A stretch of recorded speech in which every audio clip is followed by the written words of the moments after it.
যুবকরা অনেক কিছু করে দিতে পারে। এটা হচ্ছে সংগ্রাম করার একটা সময়, এটা হচ্ছে তোমার রবের কাছে ইবাদত করে আল্লাহর কাছে নৈকট্য হাসিল করার একটা সময়। এই সময়ে তুমি ইবাদত না করে তুমি এমনিতেই ফালতু তুমি সময়টা কাটিয়ে দিচ্ছ যুবক, এটা তোমার জন্য খুবই ক্ষতিকর হবে। ও যুবক, তোমাকে আমি একটা কথা বলি যে 24টা ঘন্টার মধ্যে তুমি একটা বারও রবের স্মরণ করলা না, একটা বারও তুমি আল্লাহর নাম নিলা না, তুমি কেমন মুসলমান হলা? তুমি 24টা ঘন্টার মধ্যে 5 বার মসজিদে আযান দেয় ডাকে নামাজের জন্য, যে নামাজের জন্য আসো, তুমি একটা বারও গেলে না। কেন? তুমি কেন গেলে না? তোমাকে কি এর হিসাব লাগবে না? অবশ্যই লাগবে। ও যুবক ভাই, ফিরে আসুন, আল্লাহর পথে ফিরে আসুন, ইসলামের পথে ফিরে আসুন। এটা আপনার জন্য একটা সুবর্ণ সুযোগ যে এই সময়টাকে আপনি আল্লাহর ইবাদতে অতিবাহিত করবেন। এই সময়টাতে কিয়ামতের দিন আপনি সম্মানিত হবেন। কিন্তু আমাদের যুবকদের অবস্থা তো এরকমটা নয়। যুবকরা বুঝে না। আল্লাহর নবীর যুগের সাহাবীরা তাদের মিশন, তাদের ভিশন একটাই ছিল যে কি করে আমরা ইসলামের পথে থেকে ইসলামের পতাকাকে আমরা উড়াতে পারবো, এই কোরআনের বিজয় আনতে পারবো, এরকম তাদের একটা ভিশন ছিল। কিন্তু আজকে আমাদের যুবকদের কোনো মিশন নেই, কোনো ভিশন নেই। এরা এমনিতেই খায় আর দায়, ঘুরে বেড়ায়, এদের কোনো লক্ষ্যস্থল নয়। প্রিয় শ্রোতা মণ্ডলী, ও যুবক ভাই, তুমি কেন রবের দিকে ফিরে আসলে না? তুমি তো প্রত্যেকটা জিনিস আল্লাহর দেওয়া জিনিস নিয়ে তুমি ঘুরে বেড়াও। সবাই আমরা প্রত্যেক মানুষ আল্লাহর দেওয়া সমস্ত নিয়ামত নিয়ে আজকে আমরা ঘুরে বেড়াচ্ছি পৃথিবীতে। সেই রবের শুকরিয়া আদায় আমরা সেই রবের ইবাদত করলাম না। আমাদের মতো দুর্ভাগা আর কেউ আছে? ইয়া আইয়ুহাল ইনসানু মা গাররাকা বিরাব্বিকাল কারীম। হে মানুষ, তোমাকে তোমার মহা সম্মানিত রব থেকে কিসে তোমাকে গাফেল করলো? কেন তুমি তোমার রবের একটাবার নামটা নিলে না? ও যুবক ভাইয়েরা, আমরা যে আমাদের সময়টাকে এমনিতেই কাটিয়ে দেই, খেলাধুলা করে কাটিয়ে দেই, এই মোবাইলের পিছনে কাটিয়ে দেই সারা রাত।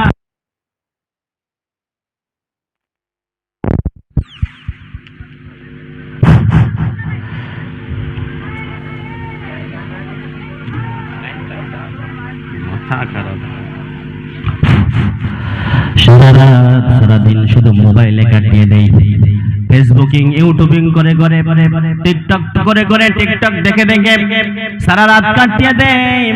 সারা রাত মোবাইলে কাটিয়ে আমরা যখন ফজরের আজান হয় তখন আমরা ঘুমাতে যাই, আর আমাদের সকাল হয় 10টা 11টায়। ও যুবক, এরকম তোমার জীবনটা কেন করলা? এরকম জীবন তুমি অতিবাহিত করে তুমি কি করতে পারবা? না আল্লাহর নৈকট্য লাভ করতে পারবে, না তুমি এই দুনিয়ার কোনো সফলতা অর্জন করতে পারবে। তোমার এই জীবনটাকে তোমাকে পরিবর্তন করে রবের দিকে ফিরে আসতে হবে। কারণ যদি তুমি এই যৌবন কালটাকে তোমার রবের জন্য না কাটাও, ইসলামের পথে না কাটাও, তাহলে কিয়ামতের দিন রব্বুল আলামিনের কাছে এই যৌবন সম্পর্কে রব্বুল আলামিনের কাছে জবাবদিহি করতে হবে। এই ব্যাপারে বিশ্বনবী সাল্লাল্লাহু আলাইহি সাল্লাম বলেন, লা তাযুলা কদামা ইবনে আদম ইয়াওমাল কিয়ামাতি মিন ইনদা রাব্বিহি হাত্তা ইউসআলা আন খামসিন। বিশ্বনবী সাল্লাল্লাহু আলাইহি সাল্লাম বলেন, কিয়ামতের দিন কোন আদম সন্তান, কোন বনি আদম যতক্ষণ পর্যন্ত 5টা প্রশ্নের উত্তর না দিতে পারবে ততক্ষণ পর্যন্ত এক পা এগোতেও পারবে না, পিছতেও পারবে না, সেখানে দাঁড়িয়ে থাকবে। যতক্ষণ পর্যন্ত রবের 5টা প্রশ্নের উত্তর না দেবে ততক্ষণ পর্যন্ত কেউ যেতে পারবে না। তার মধ্যে একটা হচ্ছে আন উমরিহি ফিমা আফনাহু। মানুষকে রব্বুল আলামিন 50 বছরের 60 বছরের একটা জীবন দিয়েছেন, এই পুরো জীবনের হিসাব রবের কাছে দিতে হবে। রব বলবেন, ও গোলাম, আমি তোমাকে 50 বছরের বা 60 বছরের একটা লম্বা জীবন দিয়েছিলাম, একটা লম্বা সময় দিয়েছিলাম, বলো এই সময়ের মধ্যে তুমি কি করেছো? প্রত্যেক দিনের হিসাব আমার কাছে দিয়ে দাও। পারবো? এই 50-60 বছরের হিসাব যদি আমাদের কাছে আমাদের রব চাই, যে ও গোলাম, আমি তোমাকে পৃথিবীতে সব দিয়েছিলাম, আমার নিয়ামত নিয়ে তুমি চলাফেরা করেছিলে, বলো এই 50-60 বছরের জীবনে তুমি কি করেছো? বলো আমার জন্য কি করেছো? কি জবাব দিতে পারবো? আমরা একটা দিনের জন্য জবাব দিতে পারবো না। আমরা জবাব দিতে পারবো না। সেই দিন আমরা সেখানে আটকে থেকে যাব, অবশেষে আমাদেরকে জাহান্নামে যেতে হবে। এই পুরো বয়সটাই আমাদের হিসাব দিতে হবে। শুধু তাই নয়, এরপরে বিশ্বনবী সাল্লাল্লাহু আলাইহি সাল্লাম 2 নম্বর বলছেন ওয়ান শাবাবিহি ফিমা আবলাহু, রব্বুল আলামিন মানুষের কাছে তার যৌবনকাল সম্পর্কে প্রশ্ন করবেন, ও গোলাম বলো তোমার যৌবনকালটাকে তুমি কিভাবে কাটিয়েছিলে। প্রথমটা পুরো বয়স, এই পুরো বয়সের মধ্যেই এই যৌবনকালটা আছে না, এরপর এক্সট্রা করে আলাদাভাবে এই যৌবনকালের হিসাব নেবেন। ও গোলাম বলো আমি তোমাকে যে একটা সুন্দর তোমার যৌবনকাল দিয়েছিলাম, সেই যৌবনকালে তুমি কি করেছো, সেই হিসাব আমরা কিভাবে দেব? আমরা দিতে পারবো? আমরা যদি এরকম আমরা বেখেয়াল ভাবে আমরা বেখেয়ালিপনা করে আমরা জীবন যাপন কাটাই, তাহলে জীবন যাপন করি, তাহলে কিয়ামতের দিন আমরা সেই রবের কাছে কি জবাব দেব? আমাদের জবাব থাকবে না। শুধু মণ্ডলী, এই জন্য বিশ্বনবী সাল্লাল্লাহু আলাইহি সাল্লাম বলেন, ও আমার উম্মত শোনো, ইগতানিম খামসান ক্বাবলা খামসিন, হে আমার উম্মত শোনো, 5টা জিনিস এসে যাওয়ার পূর্বে তোমরা 5টা জিনিসকে মূল্যায়ন করো। 5টা জিনিস এসে যাওয়ার পূর্বে 5টা জিনিসকে মূল্যায়ন করো। তার মধ্যে একটা হচ্ছে সাবাবাকা ক্বাবলা হারামি, তোমার বার্ধক্য এসে যাওয়ার পূর্বে তোমার যৌবন কালটাকে তুমি মূল্যায়ন করো। তুমি বৃদ্ধ, তুমি বৃদ্ধা হয়ে যাওয়ার পূর্বে তুমি যে যুবক রয়েছো, তুমি যে যুবতী রয়েছো, এই সময়টাকে তুমি মূল্যায়ন করো। কারণ এই যৌবন কালে তুমি যেটা কাজ করতে পারবা, তুমি যখন বৃদ্ধা হয়ে যাবা তখন সেই কাজ করতে পারবা না। আমরা অনেকেই যারা বৃদ্ধা হয়ে গিয়েছি তারা বুঝতে পারছি যে যৌবনকালে আমার কি ছিল, এখন কি হয়েছে।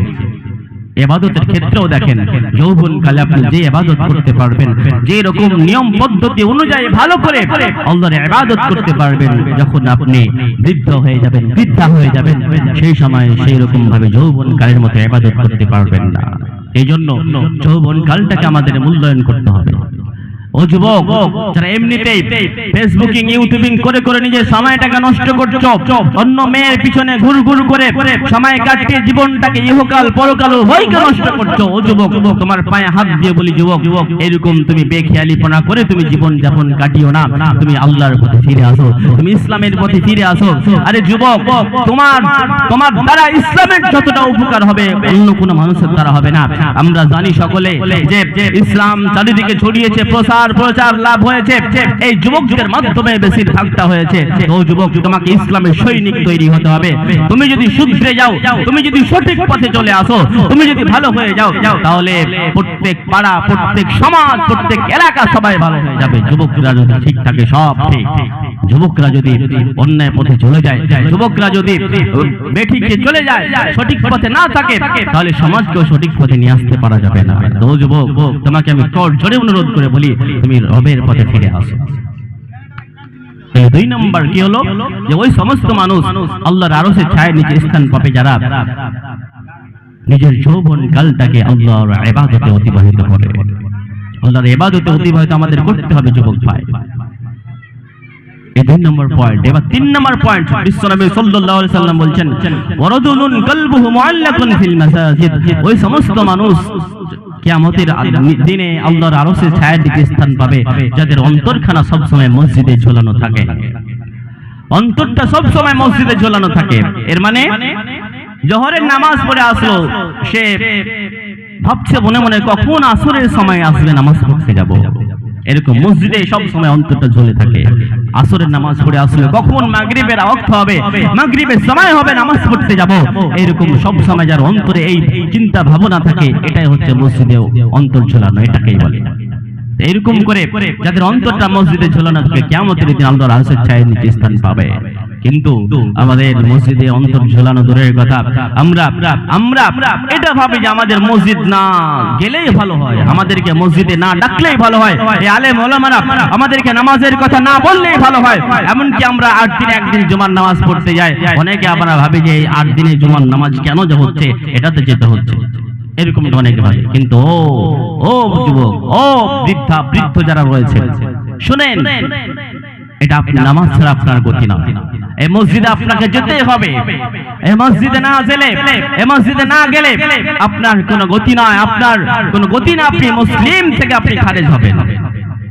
এই যে অনেক সময় এই রমজানের সময় দেখলাম পুরো এক মাস মসজিদ ভর্তি থাকলো, 5 ওয়াক্তে মানুষ নামাজ পড়লো, কিন্তু যে রমজান চলে গিয়েছে ঈদের নামাজ পড়ে আসলাম, রমজানের চাঁদ শেষ হয়ে শাওয়াল মাসের চাঁদ দেখতে পেলাম মাগরিবের সময়, তারপরে এশার নামাজ ছুটে গেল, ফজর নামাজ ছুটে গেল, ঈদগাহে নামাজ পড়তে গেলাম, এরপরে এসে জোহর নামাজ পড়লাম না, আসর নামাজ পড়লাম না, আমরা তখন থেকে এমনিতে আছি, বিনা নামাজে আছে, আবার শুক্রবার আসবে তারপর নামাজ পড়বো। ও মুসলমান, কি করে আপনি মুসলমান? কেমন মুসলমান হলেন আপনি? এই নামাজ ছাড়া আপনি কেমন মুসলমান হলেন? প্রকাশ্য হাদিস আছে যারা নামাজ পড়বে না এরা মুসলিম নয়, আপনি আবার কিসের মুসলমান হলেন? শুধু নামটা মুসলমানের হলেই যে আপনি মুসলিম, মুসলিম ঘরে জন্ম নিলেই যে আপনি মুসলিম, এটা আপনি কখনো ভাবেননি, কখনো আপনি ভাবিয়েন না এরকমটা। মুসলমানের নাম নিলেই মুসলিম হওয়া যায় না, মুসলমানের ঘরে জন্ম নিলেই মুসলমান হওয়া যায় না। এর জন্য কাজ হচ্ছে আমাদেরকে নামাজ আদায় করতে হবে, নামাজ আদায় না করলে আপনি মুসলিম থেকে খারিজ, আপনি মুসলমান নন। শ্রোতা মণ্ডলী, মসজিদ ভরেন, মসজিদ যেরকম রমজান মাসে মসজিদ ভর্তি ছিল সেরকম আমাদের মসজিদ ভরে দিতে হবে। সেই নামাজি আজকে হারিয়ে গিয়েছে, আবার সেই নামাজিকে মসজিদে ফিরিয়ে নিয়ে আসতে হবে, সেই নামাজিকে নিজে থেকে মসজিদে আসতে হবে। ও শ্রোতা মণ্ডলী, ও যুবক, ও যুবতী, ও বৃদ্ধা, ও বৃদ্ধ, সবাইকে আমি উদ্দেশ্য করে বলছি, আপনার দেহটাকে জাহান্নাম থেকে বাঁচানোর জন্য আমি দায়িত্ব নেবে কেন? আমি আপনাকে আপনার বাড়িতে নামাজের জন্য বলতে যাব কেন? আপনার এই অন্তর, আপনার এই দেহের জন্য কিঞ্চিত পরিমাণ মায়া নয়, আপনার এই দেহকে জাহান্নাম থেকে বাঁচাতে হবে না? আপনি এই পৃথিবীতে আপনাকে অসুস্থ, আপনি অসুস্থ হলে, আপনার কোনো জায়গায় ব্যথা হলে, আপনার জ্বর হলে, অন্য কোনো অসুখ হলে, আপনি নিজের জমি জায়গা, বড় অসুখ হলে আপনি আপনার জমি জায়গা, আপনার বাড়ি গাড়ি সব বিক্রি করে আপনি অসুস্থ থেকে আপনি সুস্থ হতে চান। এই দেহটাকে আপনি এত ভালোবাসেন, কিন্তু কিয়ামতের দিন এই পরকালে এই আল্লাহর ইবাদত না করার জন্য এই দেহটাকে জাহান্নামে যেতে হবে, সেই সময় সেই জিনিসের জন্য আপনি একটু প্রস্তুতি নেন না কেন? আপনি মসজিদ ছাড়লেন কেন? আপনি মসজিদ ধরেছিলেন আবার ছাড়লেন কেন? আপনাকে মসজিদ ধরতে হবে। প্রিয় শ্রোতা মণ্ডলী, হাদিসের মধ্যে আছে যে মান গাদা ইলাল মসজিদ আও রাহা আদাল্লাহু লাহুল জান্নাতা নুজুলা। বিশ্বনবী সাল্লাল্লাহু আলাইহি সাল্লাম বলেন যে দিনে রাতে মসজিদে গমন করে রব্বুল আলামিন তার জন্য জান্নাতের মধ্যে মেহমানদারির ব্যবস্থা করে রাখেন। এরকম একটা সম্মান কার কাছে গেলেন বলবো এই কই কোন একটা মেহমান চলে লোকটা মানে চলে যায় এখন না লাগে না পরে ওটা হল লাগে নটা হচ্ছে কয়টা বাজে